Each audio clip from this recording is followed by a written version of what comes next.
Yeah, we're back. We're back, baby.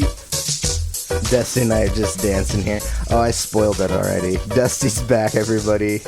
Welcome back, Dusty. How's it going? Going great. How you doing? I'm doing good. My body is still attached. I woke up this morning. Everything's good. Have you looked in the mirror though? Because no. Do I have another face on again? This keeps happening to me. Well, that's what happens in the world of virtual crate. I woke up looking like Rob the other day, just like my face was Rob's face. I was like, that's not right. Thanks for having me. Yeah, thanks for coming back. This is great. Yeah, no, I like having somebody to talk to. Yeah. Instead of my imaginary friends. Well, he's here too. We didn't have an extra mic. He's getting us water and snacks and Excuse stuff. me. I think we're both coming off being a little bit sick, so bear with us, Yes, folks. much apologies for being nasally today, but yeah, I'll edit out coughs and, in case we start making out or something. Well, maybe I'll leave that in. we need the ratings, so we need lots of things, ratings being one of them. The other thing is money. Give me money. And you know what else we need in this world? Dr. Manhattan. Yeah, we do, because we didn't really have him help us win the Vietnam War, but he did in an alternate universe. Yeah. And today we're going to talk about that alternate universe. We're going to talk about the Watchmen universe because HBO put out. We've finished binging. We've binged or we're real time watching Watchmen. That sounds weird. Real time watching Watchmen. And now that it's over, it's over. Because actually, I think we just heard they're not doing a season 2, like officially. They're not? No. And I'm actually really excited about that. That's cool. Because especially, sad, but cool. It is sad because it was so great. This show is fantastic, and we'll get into all of that in a second. But I think not having a season 2 is something personally that I have been wanting to see with a lot of other shows. Like, I thought Stranger Things should have stopped after the first season. 100%. And I understand the cash grab behind it. If you have an IP that makes money, keep trying to make that money. But storytelling wise, sometimes things need to just end. And I think them doing that with Watchmen currently, I mean, maybe in the future we'll hear something new. And my only hope is if they do another one, it's kind of an anthology, like not direct sequel to this, but like True Detective type, For sure. I mean, there's so many characters in that universe. They can do other spin-offs and it's kind of cool. This one was about, Hooded Justice. Oh, man. That episode was one of the best episodes of television I've ever seen. To me, that's up there with Battle of the Bastards from Game of Thrones as, like, just cinematically and storytelling-wise. Like, I'm so happy that you just said that because that's literally my favorite episode. The cinematography, so I remember during it, I'm just like blown away. Mm-hmm. Like, this is so good. And what were your thoughts on maybe like the first 4 episodes? Because especially for people that didn't watch Watchmen the movie, by the way, I recommend anybody to watch that movie. I also recommend it. I think I might prefer the director's cut of it. I don't know if you've seen because there's a couple of different versions of it. Yeah, the theatrical cut is a little bit less. They pulled some stuff that was in the comic out for the movie, like the whole squid thing is not in the movie. Right. Is it in the director's cut? Is it? I can't remember actually if it is in the director's cut. But what they do put in is there's a comic within the comic about a pirate. Like it's a whole pirate storyline, and they put that in the director's cut too, and it kind of parallels some of the story as it goes along, which is really cool. So yeah, director's cut. I recommend watching the movie as well. My first thoughts when I first saw it, because I was watching it in real time too. I think I saw it maybe I started maybe episode 3 in. They had put up the first 3 episodes, and I'll be completely honest, I thought it was a little bit thin. I thought it was like, oh, this is great, this looks good and everything, and I kind of thought I saw a lot of things coming. I was pretty wrong. I'll admit I was pretty wrong. And my friend Brandon and I were talking about this the other day. He was like, yeah, weren't you saying that the first couple episodes were like, yeah, it seems kind of cheesy and kind of thin, but yeah, and I did say that. I am eating my words. I'm with you. Okay, my love for the movie is what kept me in the first 3 episodes. And not that I wasn't really, enjoying it, because I'm the type that if it's just I can't do it, I'm out, I'm turning it off. But I just kept hanging in there, and it was just so exciting to, the second half of the season just execute. Man, and thank you. it's some of the greatest, Dave Gibbons and all the directors, producers. Damon Lindelof was the showrunner on that one, and he's done a bunch of stuff. He's written some comics, I think, but he did Lost, and he's worked with J.J. Abrams on some other stuff. Oh, okay. But and honestly, I have a lot of friends that are he's worked on a lot of popular stuff, but I've some friends that are pretty critical on him as a storyteller. Sometimes his stuff doesn't end well, or maybe it's yep. I was gonna maybe not name something, but thanks, Dusty. Yeah. Now I'll never get a job in Hollywood because that was solely on me, because we blamed the smoke monster. Just did not sponsor what I said. No, yeah, some people have been kind of maybe not as excited about some of his work because maybe he hasn't stuck the landing in some of his other work. But this one, boy, and him saying that he doesn't have a story for season 2, that's fine. That's fine by me. If you end up writing one that's great, that's even better for us as fans because we'll get more content. But the story that we just got, I don't necessarily need to see like a crazy expansion on certain characters. I love Tim Blake Nelson though, and I want to see more Looking Glass because that guy's just awesome. Like, and I think actually that episode might have been the turning point for me because that's like episode 4 or 5 is his like backstory, and I still had that kind of the opinion of like, oh yeah, this is going in a direction I think I see where it's going, and kind of thought it was a little predictable. Then they end the episode before with Angela taking the pills. Yes. And then there's just the Looking Glass episode, so you have to wait a full episode to see what she's experienced after that. And so I was kind of hooked, like, okay, I want to see what that's all about. And then the Looking Glass episode came up, and I'm like, oh, this is good too. He's got his whole backstory and how it ties into where he ends up becoming this kind of vigilante police officer. I don't really know what to call them. Are they all vigilantes, or are they just law enforcement? I don't know. Like the whole police department? Yeah. That's a great question. It's an interesting concept, and I think, we can get into larger things later, but I think that's where the show picked up for me, is maybe around episode 4 or 5, and then after that you get the Hood of Justice episode, and then you get the rest of the story being told, and absolutely. Oh, so good. Yeah, and especially picking a character for me like Hood of Justice, because I really didn't. He's not really in the movie much. Mm-mm. He's barely in the. As far as I remember, it's been a while since either one of us read the comic too. I don't think he's in the comic much either. He's just there as kind of this figure that is, original Justice League style member, right, that you just kind of reference and you see every once in a while. But yeah, he's not in either one of the material much as far as I remember. Right. To me, I liked him just a little that I knew about him because of the scene in the movie where he, saves Jupiter. Yeah. With the the whole sad scene with the Joker trying to comedian. Yeah. My bad.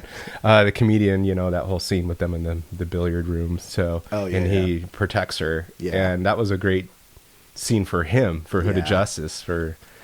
coming in and saving the day. I need to rewatch the movie again myself. It's been a while. Yeah, it's been a while. So good. Yeah, I think that director's cut is one of Zack Snyder's crowning achievements as a director too. I mean, Justice League was not very good.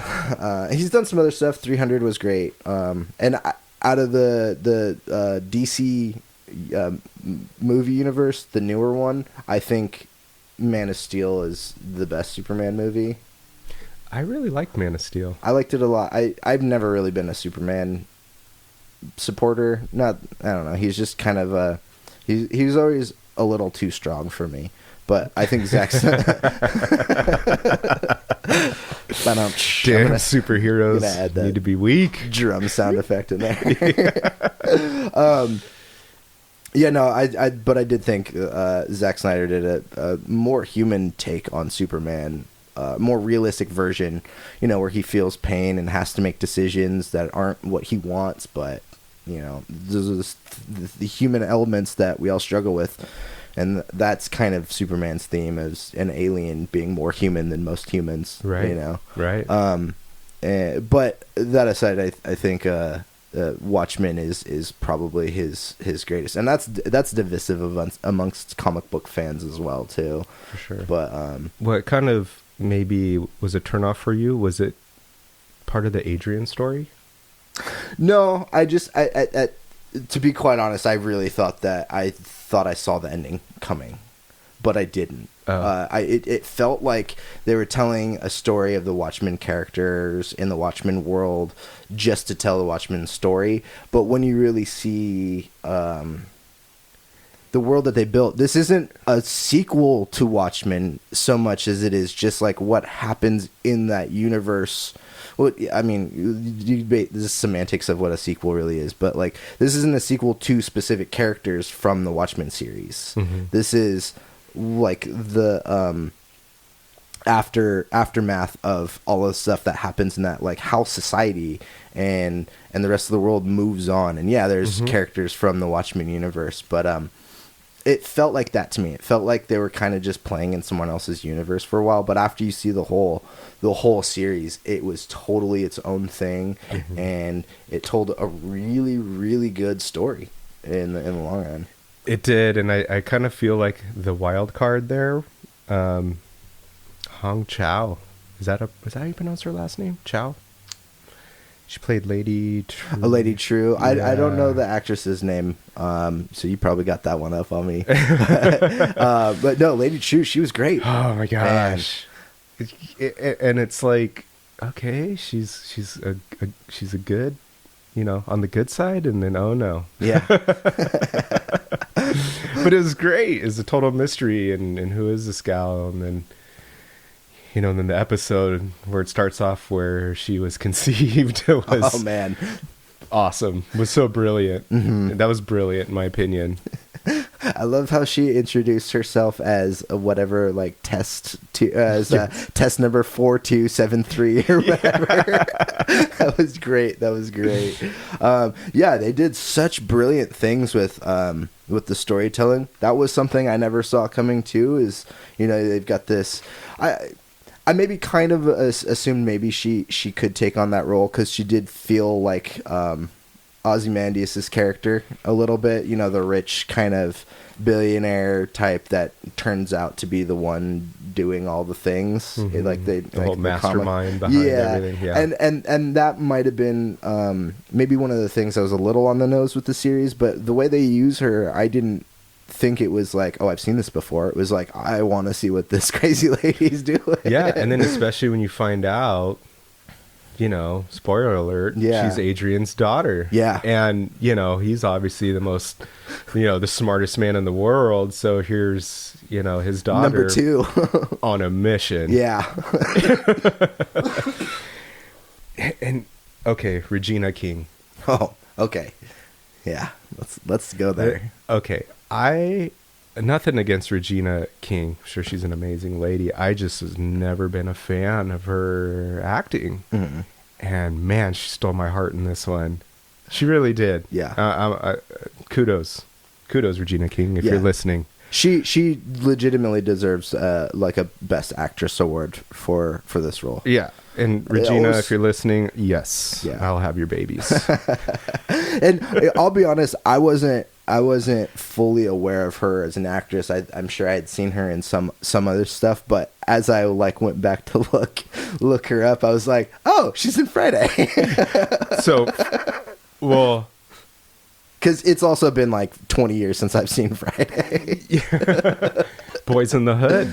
Right. I want to, or was she in 227, that old show? That's a good question. I'm not sure. I think she was in that. So that was either the first time I seen her, mm-hmm. and then I think that on the big screen, the first time I saw her was in Boys in the Hood, mm-hmm. Which she did. You know, her character was great in that. It just was weird. Like, what was the? No, I'm not gonna get sidetracked here, but you know what? I'm proud of her. She just did such a great job, and also too, just on the episodes, and I think they did a good job with, you know, the flashing back to when she was a little girl. Yeah, you know, maybe that had something to do with it. You know, warming your heart. Like, man, there's this girl. She's been orphaned, and you know, she sticks to her goal. She becomes a cop, and then you know, and they did it. The writers did such an amazing job, mm-hmm. Hooking you into these characters, mm-hmm. and just emotionally, you know, you're just rooting for them. Yeah, that whole it's later in the I think it's maybe episode 6 or 7 or something like that. It's the one where the title of it is A God Walks Into a Bar. Like, because her name is Angela Abar, and that's the whole one where Dr. Manhattan sits down at the table with her and tells her everything, and is trying to get her to go on a date with him. That episode is so great. Yeah, because you go back into her childhood and seeing why she's orphaned and how she ended up in the situation that she did, living in Vietnam. And that's what I guess kind of one of the things I was trying to say is what I really like about this show is how they took that alternate history from the comics and progressed it.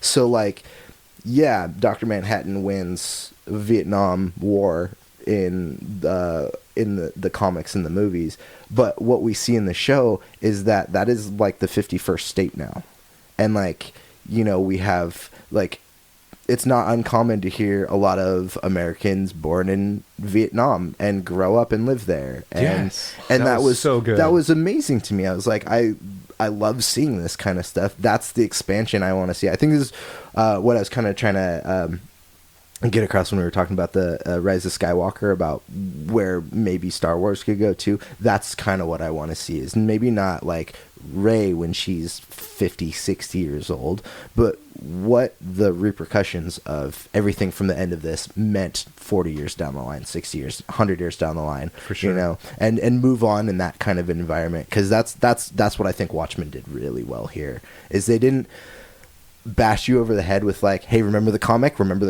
Yeah, it was, you hit it, you nailed it. You know, they didn't shove it down your throat, mm-hmm. and it was just enough for you to relay back to the movie, but it's a whole new world. Yeah, it's the future. This is what happened.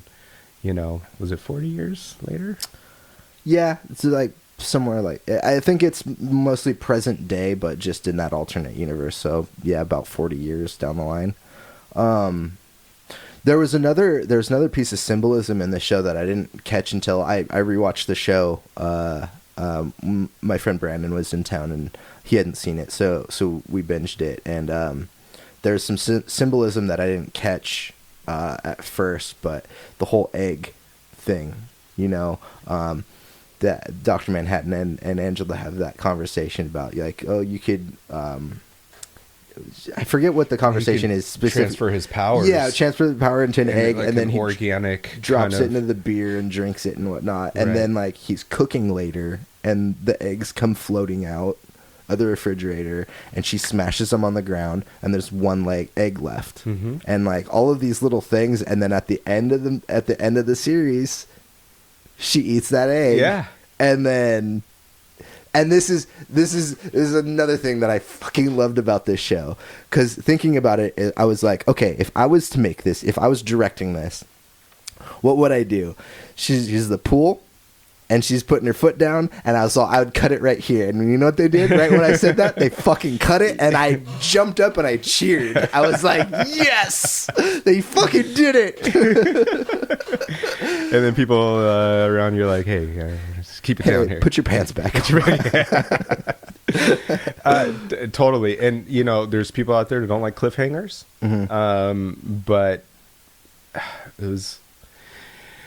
You know, it's a thin line of, you know, movies or TV series is dragging out and Irishman. And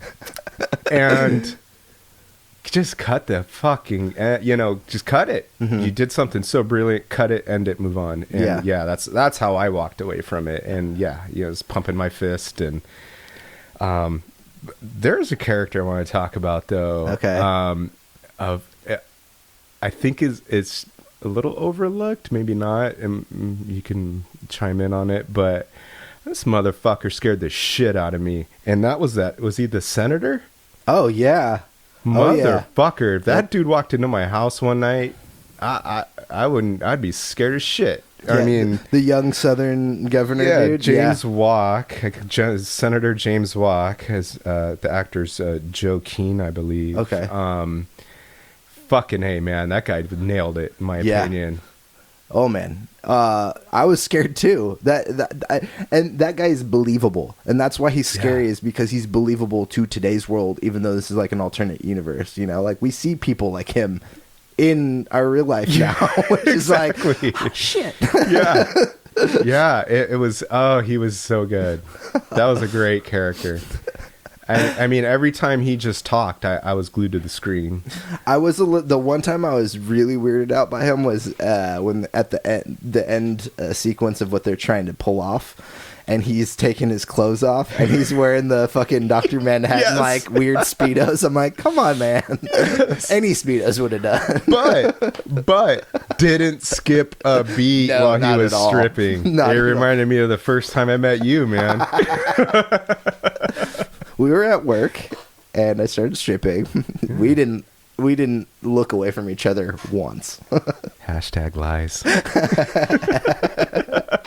Hashtag Port Wainimi. Oh man, yeah. I mean that whole. I mean, seriously, if I'm an actor, and my scene is to be a badass and strip down to a Manhattan Speedo. Yeah. I don't know how many takes that would take. But yeah. I'd probably still be doing it just for fun. Like, hey, can we do that one more time, guys? So good. So good. What characters stood out to you like that were maybe just on the side? But I have one actually. As you were mentioning that you had a favorite character, I didn't know if you were going here or not, but there's a character that pops up like once, and they don't really like say anything about it again. And then there was, I guess, like HBO put out some extra material or something that was like alluded to who this person might be, but that was the lube man in all silver, and she's like chasing him down the street, and he pulls out the jars of lube, and he's like lubing himself up, and then slides into the sewers. Oh yes, that dude. How the hell did I forget about that one? That dude. I want to. Okay. That's the show I want. That's the sequel I want, is Lube Man. Because that shit was so weird. Reminded me of an episode of American Dad. I'm pretty sure Roger did that. Does he? Yeah. I'm not surprised. Was it Ricky Spanish? Ricky Spanish. I'm suing them, by the way, because that was created after me. Ladies and gentlemen, breaking news. Dusty's real name is not Dusty. He's been in witness protection because he is Ricky Spanish. Sorry, no, he's Ricky Spanish. Should have won an Academy Award in my opinion. They'll put you in the live action version. Fuck it, I'll cast you in the live action version. No, so Lube Man was weird. And then they put out some extra material saying that it might have been that the younger like agent that is with the older Silk Spectre, what's her name? Lori. Mm-hmm. In the beginning of the series, she's like running around with this younger agent, and they're like, "Oh yeah, it's him." Basically, I was like, "Okay, I get behind that," but still, I want that show. Can you imagine if you witnessed that? Just a dude like lubing himself up while he's running and just sliding into things. Like, And depending what I'm smoking that day, I might try it right after, but I'd do a head plant right into that. Yeah. If it's raw garden, if it's my raw garden, I got not happening. Like, keep running, homie. See you later. Raw garden, hit us up. We love your shit. There's actually one thing I want to talk about too that's not specific to an episode. Well, it's relevant to the whole story that this specific story is telling, but the Tulsa riots. So I'm gonna be ignorant here. I didn't know about the Tulsa riots until I watched this show. I was like, "Oh, that's crazy." Turns out that really happened. Get out. That's a real event that happened in American history. And I mean, sadly, not shocking, but yeah, I didn't know that. And yeah, it's a terrible thing that happened, and it should be acknowledged more. It should be one of those things taught in schools, particular with the time period we live in. But I don't want to get too political, but I do think it's an important thing that people, as bad as I feel about not knowing that piece of American history beforehand, it's good that people are learning that kind of a thing from really well-made shows. And there's a lot of alternate history within this world, and so I think a lot of people assume like, oh yeah, this is something that didn't happen, or this is maybe fabricated for the show. No, it really happened. That is a true American event that was honestly swept under the rug in a lot of senses too. And if you read into some of the history, it's obvious why. Yeah, absolutely. It's obvious why. Absolutely, but here we are, 2020, and you know what? It's like what we talked about last episode, Rise of Skywalker. You hope Disney learns from their fucking mistakes. Yeah. All right, peeps, can we start learning from ours? Yeah. And it's okay to talk about it. It's okay to address it. Yeah. Because that's how you learn. Yeah. In my opinion. Yeah. And I mean, we live in weird times right now where everything is pretty hypersensitive. It can be pretty hypersensitive, and conversations around things like this are sometimes hard for people to have, but they're important. And in the context of this show, even though there's alternate universe stuff, it was really tastefully done. Really tastefully done. I agree. And I think that it ties into how Hooded Justice as a character kind of progresses. Because let's get into that episode, the Hooded Justice one, because that one, there's a lot to unpack there. And, he lived through the Tulsa riots as a kid and experienced racism through his whole life, and was also, they don't fully explicit, but he has a relationship with another man in the show. That's too. Right. So he's got things that he's dealing with in a time period where just your color, like the color of your skin, is enough to get you're beat a big up target. and jump. Sadly, you're a big target. Yeah. So to add, any type of personal, love, or whatever you want to call it, being bisexual, or if he was full on gay, yeah. So that's, now you got two targets on you, sadly. Yeah. And it was so, I keep saying it was so well done, but it was so well done because it was so smooth. Yeah. In my opinion, there wasn't all these little stories and history facts shoved down your throat. It was just the storytelling was done so well. Yeah. just real quick to bring this into another piece of media, I watched The Joker recently, and the story of the Joker is watching the mental change from one person to another, essentially. This one person's journey from being one way to completely changing his opinion and becoming this other person or thing. And Watchmen, that's kind of the same story with Hooded Justice. It's not that he's becoming this villain or whatever, but he's an angry man because he's been persecuted his whole life. His family was murdered because of injustice, and he's tired of it. And I think I have some opinions we'll maybe get into on another episode about the Joker, but I think in fact, I need to watch it. I'm sad I haven't watched it yet. So, well, you should watch that, and we should do that. Yeah, sounds good. Also, check out my weed tube because there's a Joker review there. No, I'd like to actually have a conversation with somebody about it, but I think in the context of Watchmen, it's not the same story of becoming a villain, but this person who's been beat down and had so much terrible things happen to him deciding to take this course of action and, put the hood back on. Mm-hmm. They put a hood on him and they were going to hang him, and they took it off, and he's just carrying it, and he sees family, or like a guy and a girl about to get raped or robbed, and he puts the hood back on. Yeah, and then such a magical scene. To touch on that, when he put that hood back on, what was the first thing that popped in my head? Was like, all right, motherfuckers, you want a hood over my head? Let's fucking do this. Yeah, it was. And then he just opened a can of whoop ass, and it was so awesome.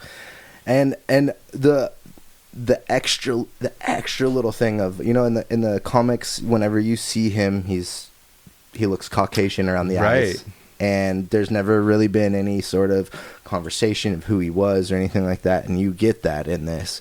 And this is a man that's been tortured, beat up, put down, and he uses his mask, but he paints his eyes to look like he's white underneath, and that was mind-blowing and brilliant in the context of story. But I could also see that happening in real life if we did live in that world where superheroes became what they were maybe earlier in like the 40s when the golden age of comics was around. If that was real, I could see that happening. I could see that being in our real world, that being the case. And you don't always get those kinds of that kind of storytelling. I think Watchmen is important because of the time period it comes out, and I think this show is also important because of the time period it came out. We need that kind of, there's a lot of racial tension still in the country, and we're in 2020. We're just 20 years past the new millennium, and everybody's like, we're living 2019. Yeah, we still deal with it. It's still out there, and it's terrible. And for me, I think having shows, comic books, things like this that teach these lessons, you teach them to kids young. It's X-Men was the civil rights movement in the 60s when it originated. It was about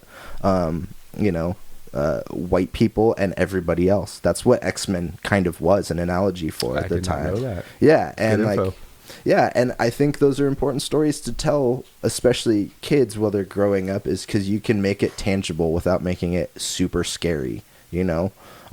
I think it's important to tell stories like that. And Watchmen gets a little bit scary because you see him get beat up for being black. They almost hang him. Like all this crazy stuff happens. In the context of the story, it works out the way it needs to. But it's important to tell because even adults these days need to know that. You need to hear these stories. Yeah. So I don't know. What'd you think?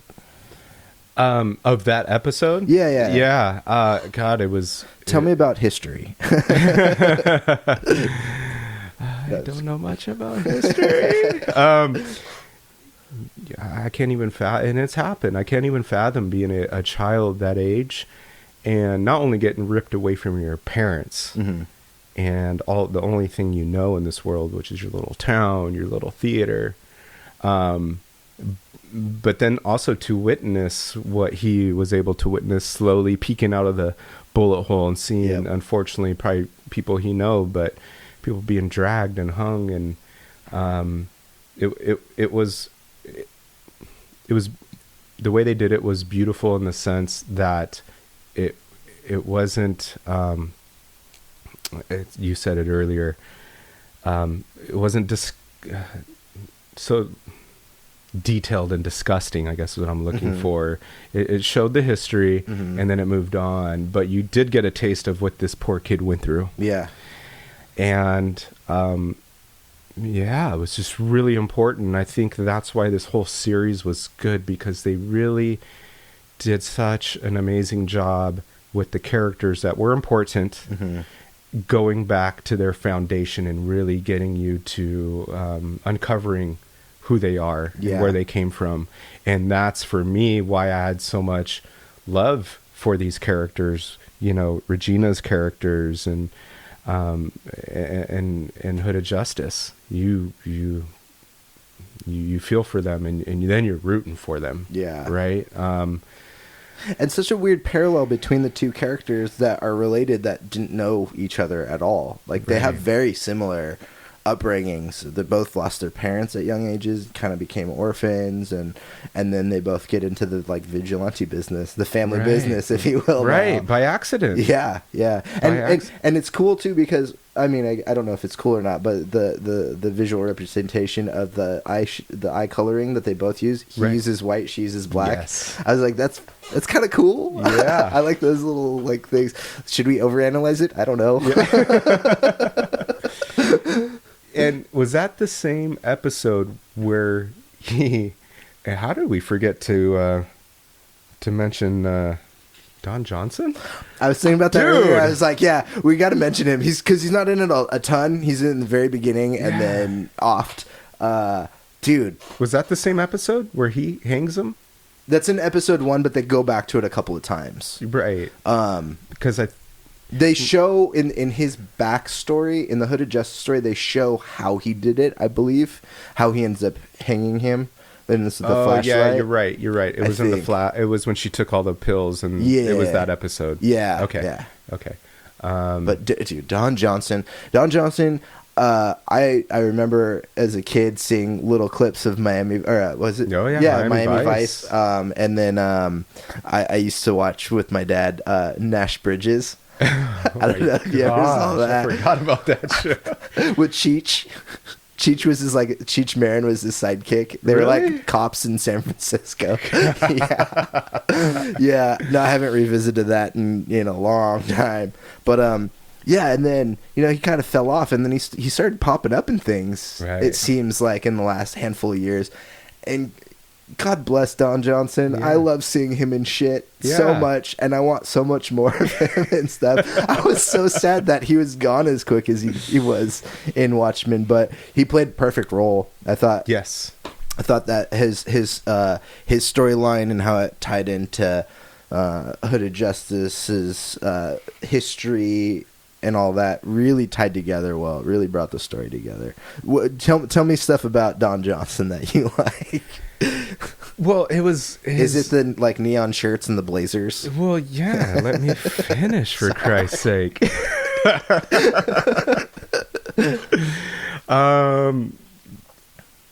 His character was... It was kind of a mystery, I think, kind of up until the end. Yeah.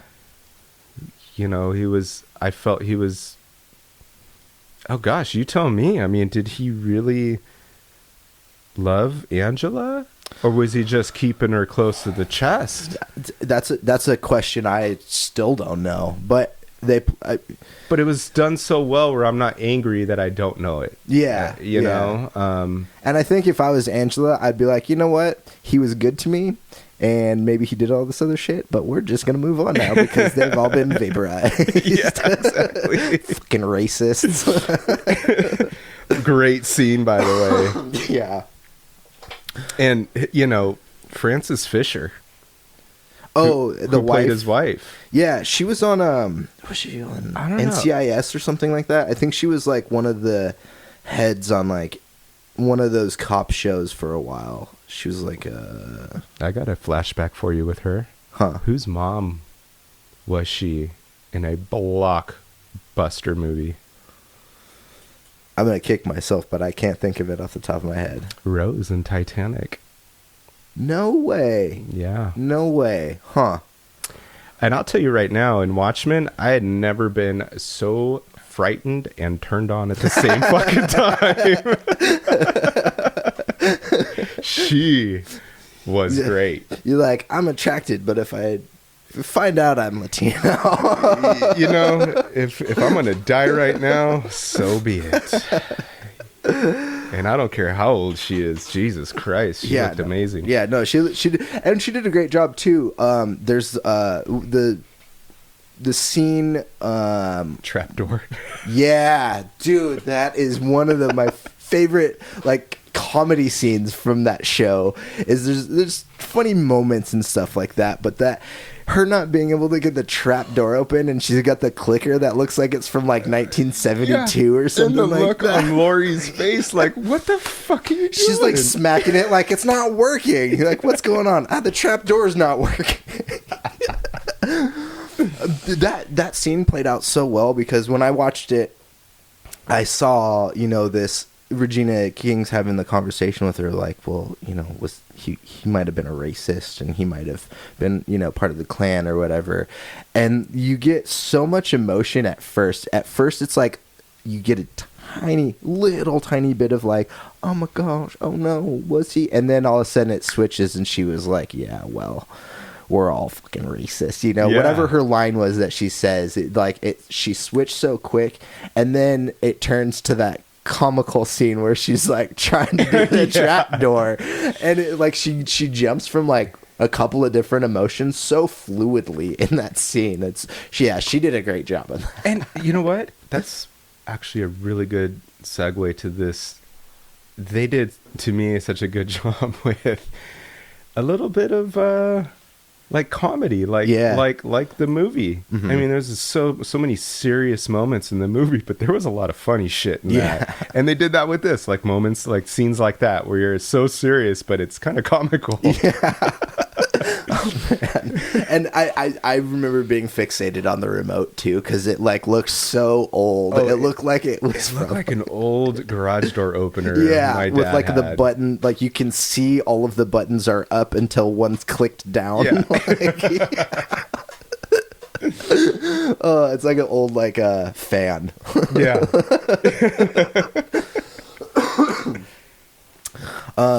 Don Johnson was great. I forgive me if I'm getting this wrong. The guy that played Cal, the husband, I think his name is Yahya Abdul Mateen. Yeah. I was just gonna bring him up. That dude. Okay, aka Dr. Manhattan / Blue Schlong. Yeah. You see a lot of penis in this show, by the way. Yeah. Which is probably why we like it so much. Well, what's great about these days is you can pause that shit. Just keep it. Screen capture is one of the best inventions in technology. Fucking Yahya, man. Yeah. Okay, first of all, is it me or is that dude's voice like a lullaby? Yeah. I mean, I want to listen to him read the phone book to me. I want that motherfucker to tuck me in bed at night. Yeah. Are you kidding me? Jesus. And when you realize, or when I realized, oh, this is Dr. Manhattan. Yeah. It was like, oh, his whole monotone. Mm-hmm. How he was just cool and calm the whole time, and it totally made. I mean, again, this is writing and directing to me. At its best. My chair just fucking broke. Sorry. You know what's funny? I went to sleep watching The Sopranos last night, and it was the episode where they broke Adriana's chair, and she sat in it. So that had a flashback you see the for look me of right terror now. in my eyes. I was like, I'm going down. And I'm sadly, bro, I was not going to catch you, man. I was not. I wouldn't have either. I actually would have saved your bass that is right behind you. Hey, you know what? Looking out for a brother. I would too. Yeah, dude.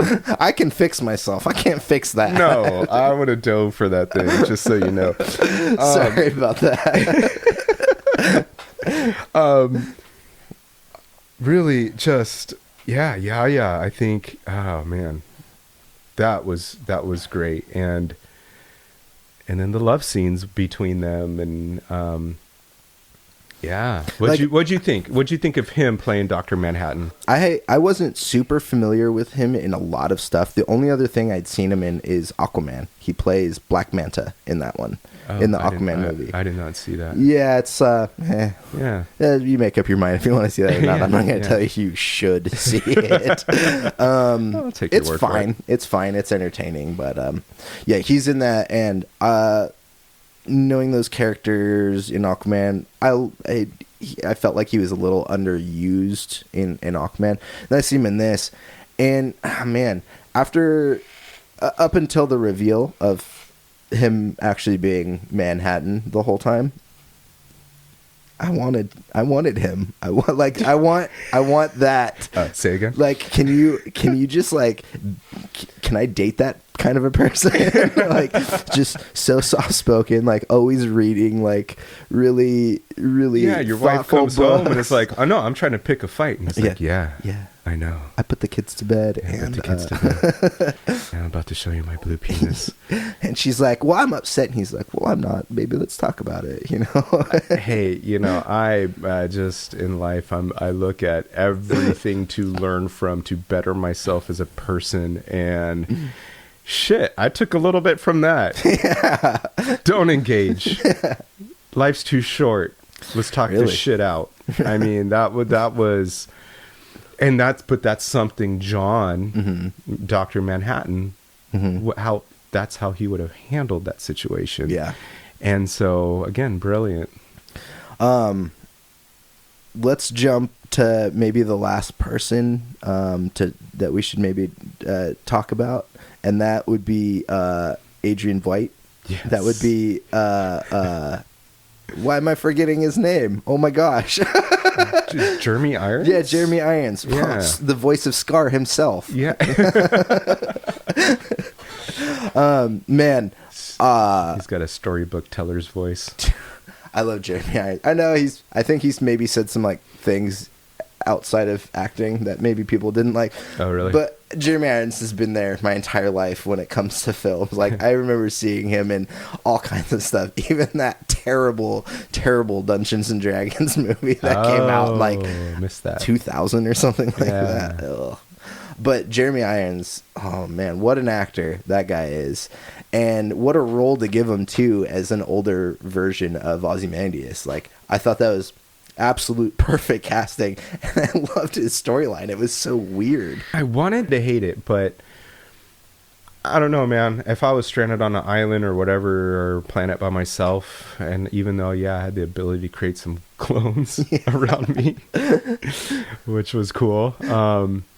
I think the way they portrayed him kind of going nuts. Yeah. I could buy that. At first I thought it was going to get a little bit old because there was like, you had to kind of guess what was going on. They only gave you like, every time you saw him, only a tiny bit of information that you maybe had to read into to be like, what's going on with this guy? Right. And I thought I was going to get bored with this because it's like, I was getting there. Yeah. If it was going to drag out there on another that planet, episode or two, it for would sure have been too much. Yeah. So, I totally agree with you on that one. But I love that whole thing of like, what's going on here with all these clones, and who's this like master dude on the horse that's like his like arch enemy. And then at the end when he finally kills him and he's like, was I a good rival? He's like, no. That's completely Ozymandias right there. To be like, I tried to have like the best chess match of my life, and you just sucked so bad. Like, I'm over here trying to use my brain, and you guys are just fucking around. Yeah, totally. Yeah, no, I fucking loved Jeremy Irons in that role. And again, if there is any more Watchmen story to be told, hopefully we get a little bit more, because I could use a little bit more of that character too. Yeah, him in Looking Glass. Well, and what happens, because basically Laurie arrested him. Yeah, Yeah, so he's in prison again. Yeah. And I'd like to see him play that one out without your sexy ass clones, right? Excuse me.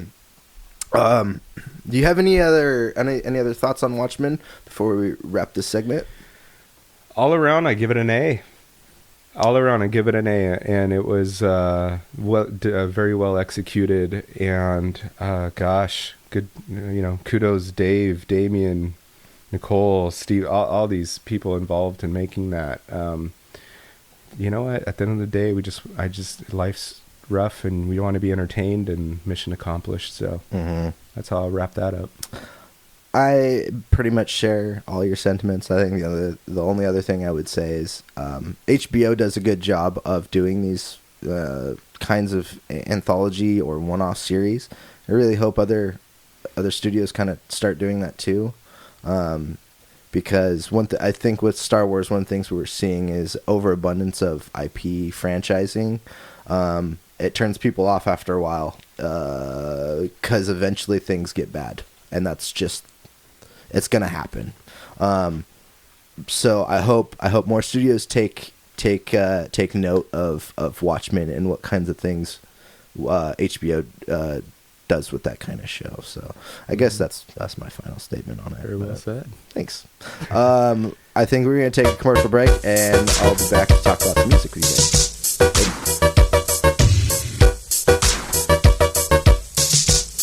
You still got pets? They still trying to get married? We got hamsters or something?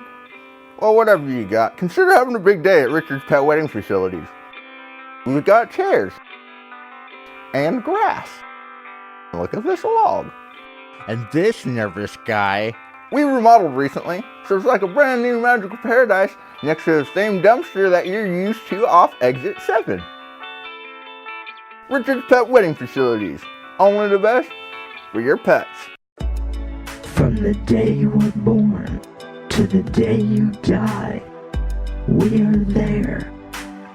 From the drugs you consume to the food you eat, we made that. When you are at work or being intimate, we are watching. Robots have always been here and always will. Friendly because we choose to be. Our oceans have become more and more polluted, and it's displacing and wiping out entire species. But there's one species that needs a little extra help. The elusive tube-octopus has lost its home in the deep sea, and the rise of mumble rap has negatively affected mating rituals. So please, help us save the tube-octopus.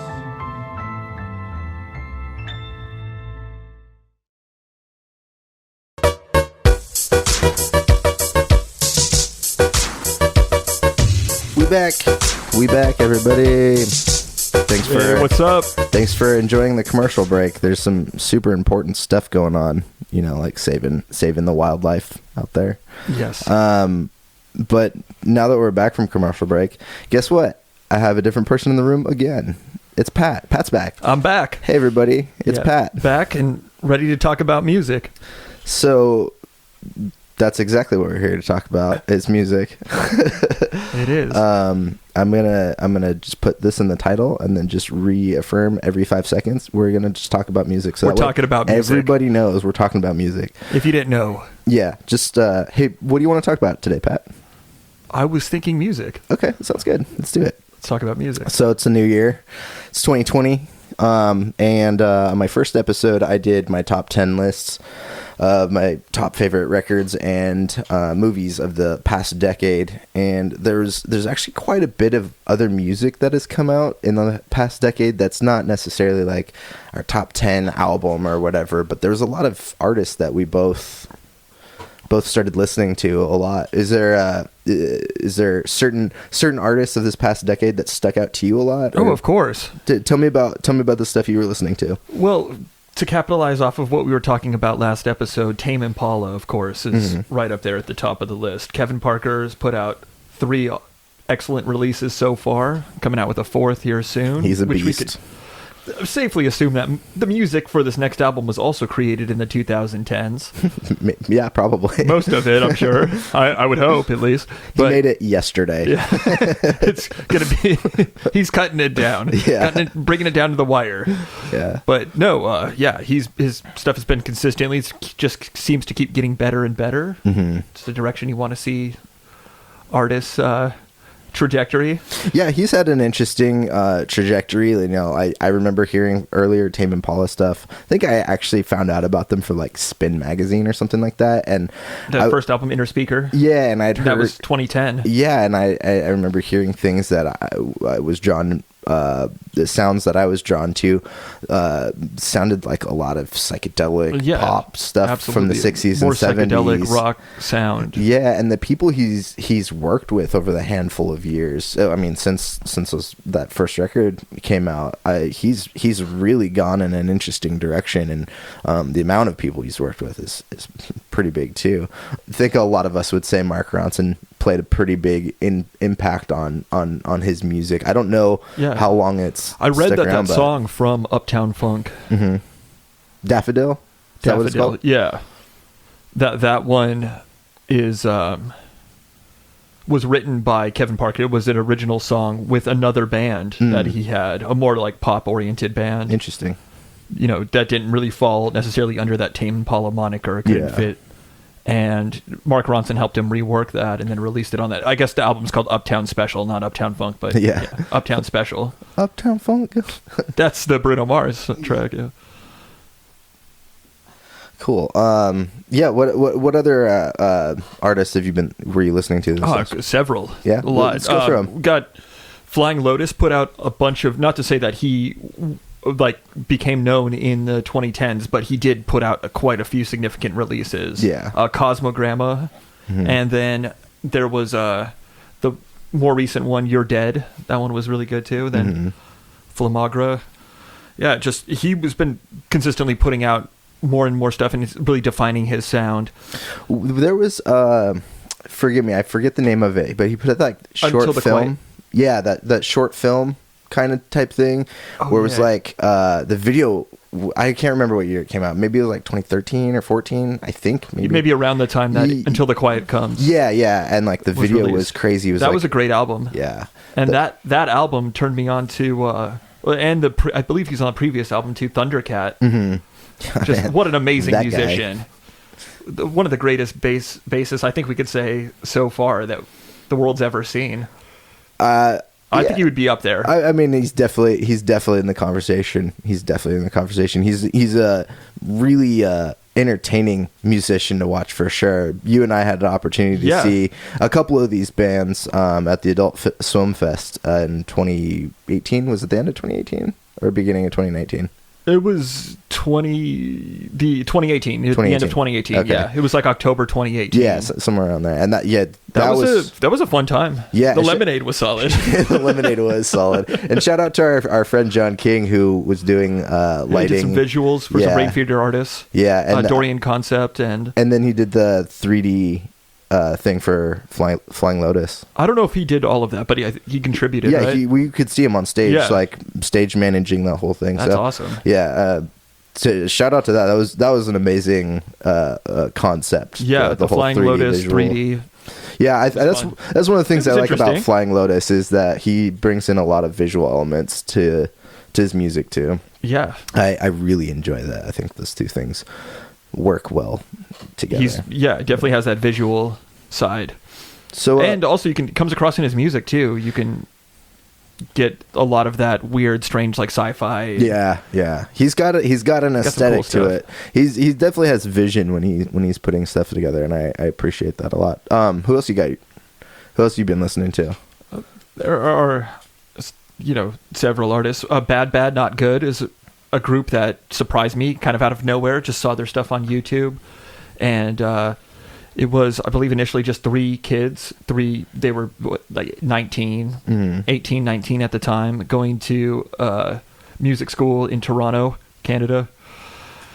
Always nice to see Canadian groups come out. Yeah. And these guys just kill it. I mean, I got the opportunity to see them live at FYF back in 2015. Nice. and they really impressed me, live performance and otherwise. I mean, just They like a 3-piece or 4-piece? they were originally a 3-piece. So Keys, the drummer, is insane. He's really solid, and the bass player too. I mean, all three of them. And I think they've since added saxophonist full time. Cool. I think saxophonist. He also may play guitar on some of the tracks too. That's cool. Yeah. Yeah. Solid sound. And they released a collaborative album with Ghostface Killah, Wu-Tang Clan. Sweet. And I like that album. It has like a 70s kind of like, almost sounds like a 70s movie score type of vibe. That's cool. Yeah. That's cool. Yeah, I like that a lot. That retro. Bombay the Hard Way. Yeah, something like that. That's a great one. I love that record. Yeah, I'm not super familiar with Bad Bad Not Good. I've heard some stuff that you've played. It started out with like kind of like jazzy hip hop covers. I mean, a tribe, like they would cover like A Tribe Called Quest or Kanye, stuff like that, and that kind of just turned into writing their own material, which was really solid. Their last 2 albums, I think it was like, they just are like Roman numerals, so 3 and then 4. And with 4, they really stepped it up. They have a couple of guest vocalists. This one vocalist, I believe her name is Charlotte Wilson. She was awesome in the track that she's in. Check that out. When are we going to get you on one of their records just doing Gregorian chants? Hopefully soon. Oh, that'd be great. Get at me. Yeah. What else you got on your list there? I have Churches out of Scotland, a 3-piece, 2 dudes that various capacities play like either, drums, guitar, keyboard, a lot of synths, very synth oriented.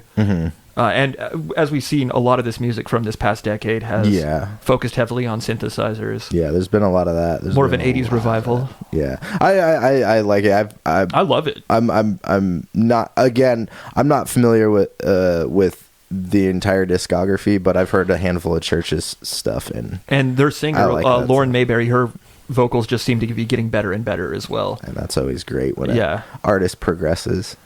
Yeah, she's got some good stuff. And their covers, surprisingly, have been really good, too. Like, they have a couple of covers from, there's, like, the one, I believe, it's an Australian group that puts these out. They're called... Men at Work? Yeah, Men at Work. No, I believe they're called Alt J. Alt J. Yeah. Like a Version, I think, is their... And there's, like, covers. And then BBC also has some up that are really good, too. So a lot of fun watching those. Churches, saw them live at Ventura Theater, of all places. Tight. Not the best sound at that theater, but I still enjoyed their set a lot. I mean, the Ventura Theater doesn't have the best sound, but it also has that, like, you definitely want to go see a show there kind of vibe at the same time, which is kind of weird. Yeah, I'd say so. Yeah. I mean, it's the local venue that we have, and it's better than not having any local venue. It's true. We're lucky that artists do come through there. I mean, we just need to start getting bigger artists at Rock City Studios.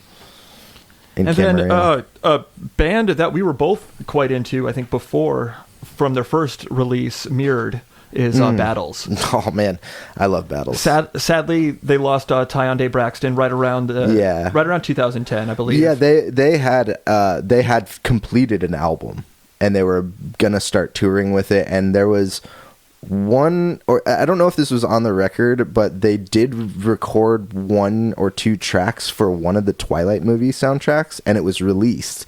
I think it's been since taken down. It might have been this. I think it was the second Twilight movie. Yeah, something like that. New Moon, I think is what it's called. I don't know. But what I do know is that's when you that get to see somebody moon you for the second time. Even without Tyonde, Battles has been able to put out some pretty solid releases. Yeah. Their second album was pretty good. Like it without Tyonde and the vocals from the first, the kind of affected vocals that were on quite a few of the first albums. Was the second one Gloss Drop? Yeah, Gloss Drop. Okay. Yeah. Not a bad album. Yeah, no, There's some songs like they had put out like Ice Cream. Yeah, was kind of the lead single from that, and they had done a version while Tyonde was still in the group. I think I remember seeing it called what was it called? Like something from an old TV show. I just can't think of the exact name of it. It's like Pompadour or something like that. It's like All in the Family. I don't know. It's called something like that. It was called The Cosby Show. I think it was actually called Growing Pains. But no, That's what they were some other dealing title. I think it was, no, I know what it was. It was Sanford and Son. Oh, That's right, what it was right, originally right. called. Yeah, I remember. and Son. Yeah, I remember that. Yeah, and they had an up and down. I mean, I personally do really miss that dynamic of kind of a solid, strong vocalist like they had through that first record. Yeah, and I mean, not only did they lose a vocalist, but they lost a second guitar.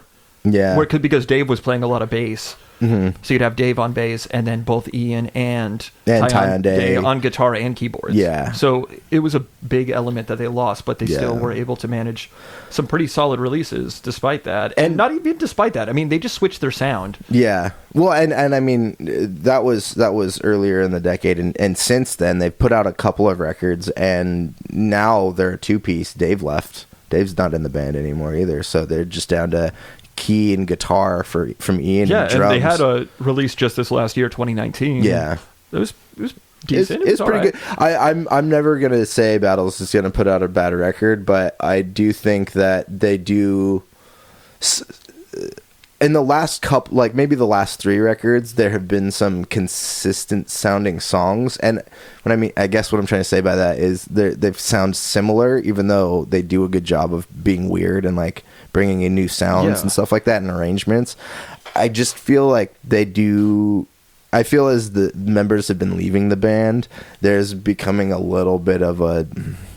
I really hesitate to say dullness about it, but because they're still a really good band, and I want to hear them do more. And both of those musicians, John and Ian, are so talented. They're insanely good. Both of them are insanely good, and I think I'd like to see them get back to a little bit more of a band dynamic and having, I don't know, a little bit more. Even if they go continue doing the thing that they did on the last couple of records where they have guest vocalists on there, I'm fine with that still, but I don't know. I do think there's something missing from the band in the last couple records. And again, this is no hate towards them, because I'm gonna keep buying their records if they keep putting them out. Yeah, absolutely. Same here. Yeah, I just I just want to see. I like to see artists progress as they put stuff out, and I feel like they've maybe put out the same record like 2 or 3 times now, similar style records. I can agree with that, and also that's also my taste, that too. Experimental post rock kind of, well, not even post rock. I mean, it's so much different than even some of their arrangements. I guess it's just, I don't know. I'm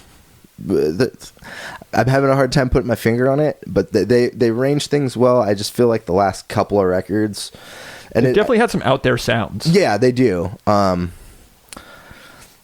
I guess it's just really good. For me, it goes back to those last 3 records are vastly different than the first one. And I really liked the dynamics of the first one, because there's more going on, because you have all 4 of those people doing their thing the best of it. It's kind of the same conversation with Led Zeppelin, right? Like, you have 4 incredible musicians holding their posts in the band, doing what they need to do to make this band flourish. And as people have left Battles, I feel like that isn't there as much anymore. But yeah. To continue with experimental type artists, we can't not mention Death Grips. Oh man, yeah, one of their records made my top 10 list for sure.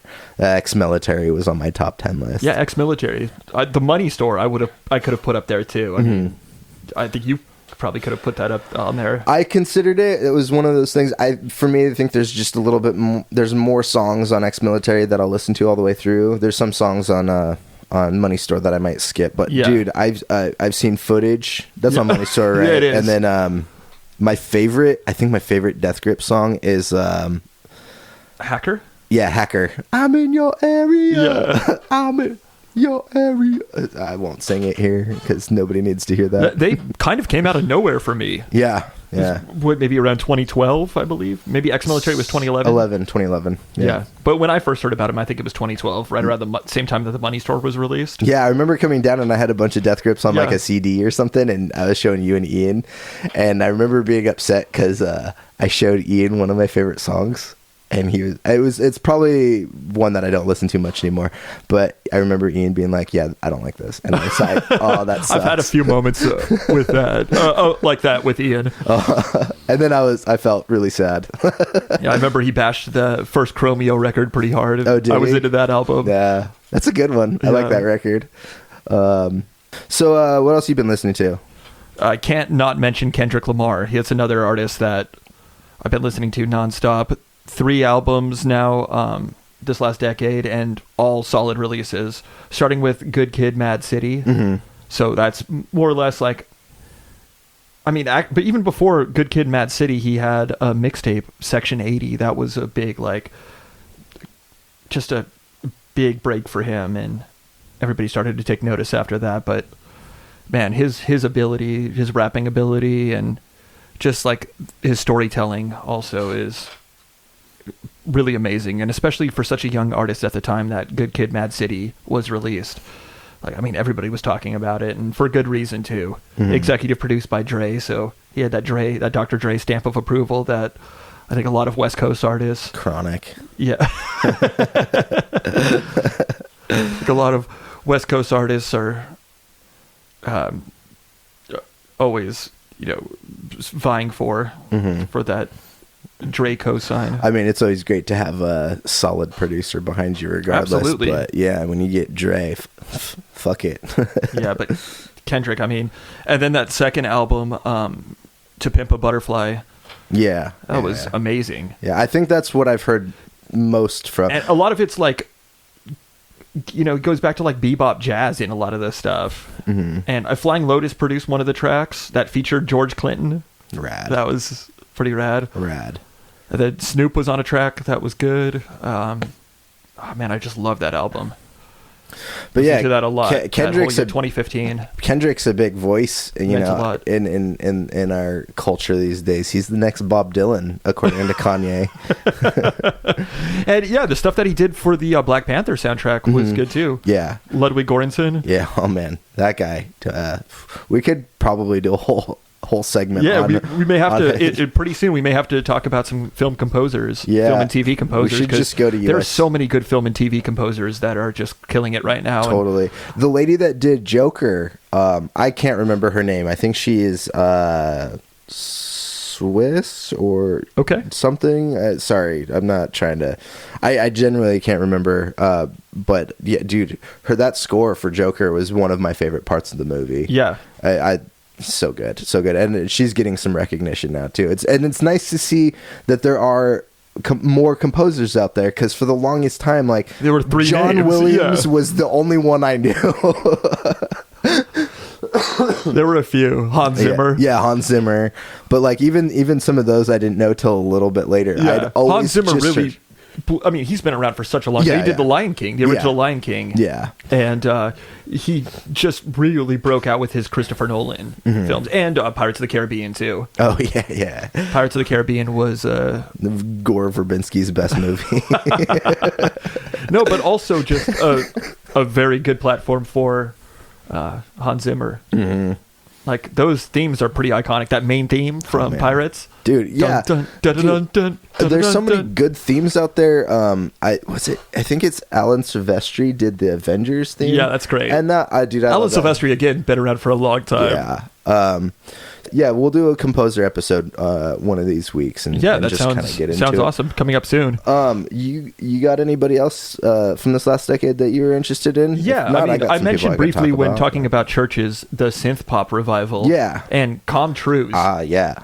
His stuff just sounds so awesome. I can't really figure it out, but can't really figure out how to get that sound myself. But those huge, like, gated 80s drums with just like kind of, wobbly type, like, analog synth tones, just good stuff. I can't get enough of that. And also the dudes that did the score for Stranger Things. Ex-rollerbladers. Yeah, ex-rollerbladers. Michael Stein and Kyle Dixon. Yeah. From their stuff, Survive. I think a lot of that kind of sound. There are a lot of similar artists too with that, like, synth wave sound that, like, it almost sounds like John Carpenter mixed with, like, I don't know, something that John Carpenter and Depeche Miami Mode. Vice. Yeah. Mixed with like some Depeche Mode thrown in there for good measure. But just that dark, like, man, it's like video game-esque, but also like 80s horror movie scores. I like that a lot too. Good driving music. I definitely enjoy the rise in that kind of music. And I think a lot of it also from the Drive soundtrack, the movie Drive. Oh, that movie was, that soundtrack is I still listen fantastic. to that. Yeah, that soundtrack's fantastic. We got to do a scores and soundtrack episode. That was Cliff Martinez. Yeah, his stuff is awesome. He's done quite a bit with the director of Drive. I just can't think of his name. I actually don't recall who did Drive. It's funny because that movie's based on a short story. Is it? Yeah, and the book for it is like 80 pages long total. It's like, how are you gonna make a movie out of this? Well, they did it. Yeah, there is a lot of silence, but yeah, that soundtrack is so good. Yeah. Nicholas Winding Refn. Oh yeah. Man, also the score for Only God Forgives, which is the one with Ryan Gosling where he's like in Thailand. It's a really like atmospheric, like a crime, again, kind of like Drive, maybe even slower paced. And then he recently did a TV series on Amazon Prime. Mm-hmm. That one's Too Old to Die Young, I believe is the name of it. Mm-hmm. With Miles Teller. That is like some of the sickest filmmaking I've seen, but it's so slow. Like, it's just painfully slow. Each episode's like an hour and a half, and they're like 10 episodes. Yeah, it's a slow story, but one of these days I'm going to get through it. And again, Cliff Martinez did the score. Fantastic. I'm gonna move back to the artists of the year. Do you have any other ones you want to talk about? Let's hear some. So I talked about a lot of my favorite ones during my top 10 list. So if you guys want to check out some of those, go back to that episode. There's some clip outs from that too. But there's just a couple of bands that I wanted to talk about that I listened to this past year. I guess the easiest one to kind of jump off of is Pond. They're kind of an offshoot in a sense. I hate to say offshoot of Tame Impala, but the lead singer was a former bass player for Tame Impala. The keyboard player is the current keyboard player in Tame Impala. So they have some affiliation with Tame Impala. They record, I think Kevin lets them use his house or whatever to record too. I think, no, I'm serious. I watched some interviews about that, and it's the Australian way. You can just use somebody's house while they're gone. They just, they all just live there. It's every Australian. They all share one house. Beatniks. Pond's really good. They kind of sometimes embody different aspects of music. Sometimes a little glam rock, sometimes a little Tame Impala-esque songwriting. I don't know. They're just a really good band. Also from Australia. They get kind of weird. Check them out.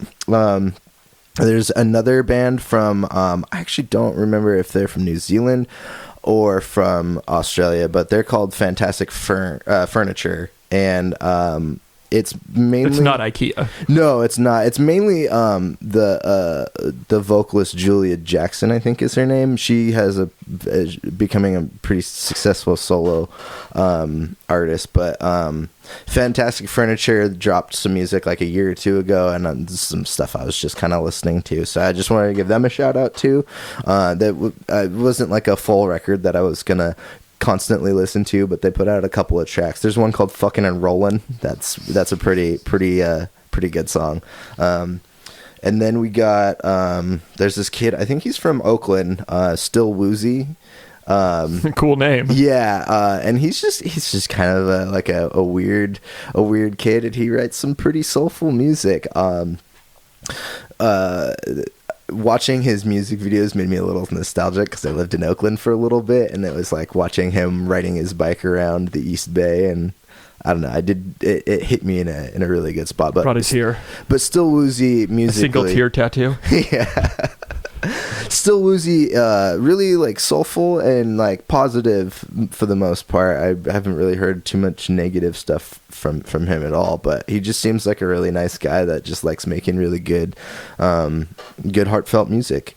And then I kind of put him in like the bedroom producer kind of category. And jumping off of that, there's Clairo. I'd been listening to Clairo for the last year or so, a couple of years, I guess. And she just was putting out like, I guess the term that I'd use, like bedroom dream pop kind of songs. And I guess she has family in the music industry or something like that. But some of her songs just were like nice little love songs that are kind of, it almost feels like I put them together in my room one night, you know. It's not like in a shitty quality. Just like it felt like something that I could have easily come up with, like late night writing music with my computer or something like that. And she does it really well. She's starting to get a little bit bigger and bigger. I think she's the latest Nardwuar interview. Oh, nice. I think. Okay, I saw that. I haven't watched that yet, but I need to. Yeah. For a while, we were wondering what happened with Nardwuar. Yeah, Nardwuar is my hero. Nardwuar, if you're listening, please give me a call. I would love to. Doot doot doot. Doot doot. Thank you. Let's see who else I got here on my notebook. I'm reading this like an old man. I need some bifocals. Some bifocals? 2 vocals? There's this other kid, his name's Andy Schaff. He's from, I think he's Canadian. And I ran across this record he did called The Magician. And there's a song on there called The Magician as well. Or wait, I think it's called The Party is the record. And The Magician's a really good song. And there's just a lot of the songs just kind of affected me. They kind of this is going to sound weird, but there's a song about, it's like him kind of telling his friend that he loves him. He's like, you're my friend, but like this doesn't have to be weird. I'm just letting you know that we're friends. But you had to go and like be like, you're gay and all this shit. It's just like actually really cute song about like being a good friend and like getting made fun of for it. Yeah, that's not cool. No, it's not, but the song is really well done. I'll have to check it out. Yeah. A lot of these artists are artists that I haven't heard of or know little about. I've probably shown you some of the videos. Okay. He's got one of those videos, those like After Effects collage style videos. All right, yeah. That's really cool. I think that's The Magician, that video. And then there's two brothers from Orange County, and I don't know if a lot of my friends have gotten behind me on this one, but this band's called The Garden. And they're just like weird kids. They're almost extensions of like juggalos. Yeah, it's a little bit too. It's a little different. Yeah, I wouldn't consider them juggalos. I don't think they're like ICP fans or anything like that. But they do. It's like one of them it basically sticks to playing drums. The other one plays bass a lot. And I'm sure they both play keys and stuff like that. But they'll produce stuff. But they just kind of got their own thing going on, and it reminds me of like bands from back in the day that were just kind of like, we make music because we don't give a fuck. Before the internet, everybody was a lot more isolated. There were scenes and stuff in certain areas. Now it's kind of everywhere. And that was something with them when I saw them for the first time. I was like, these kids are weird. Their music is kind of weird, but I like it because they are doing something that I feel has been missing for a while at least they're being mainstream. themselves. Yeah, completely being themselves. And I support whatever you kids are doing. Keep doing it, kids. I'm fucking 35. At this point, they're with probably how 25. homogenized a lot of the music industry has become or is becoming. Yeah, it's so nice to see that breath of fresh air. Yeah, and it's cool too because like I was watching one of their live sets the other day, and like they're you know, you got one of them playing drums, just kind of like rocking out on drums. The other one's just like slapping the bass around, like making some weird stuff. But then you have like weird like 1990s like techno weird key like and it's like some sort of trance sound or something. It's so weird and so great at the same time. I love it. But I'm gonna move to my last band. Right. We can finish up this segment so you can go because I know you got to go do surgery, open heart surgery pretty soon. So Dr. Hiram Singh. Yeah, Dr. Hiram Singh needs some help. he needs a surgical assistant. He needs somebody to hand the forceps. He needs you to hold the flashlight for him. It's really just my phone. So the bass, the bass. Big Mouth Bass is going to be my last artist of the decade. So my last artist is Lance Bass. No, it's a band, All Twins, and they're from the UK. The guitar player in the band, Larkay, he's one of my favorite guitar player producers, if you will.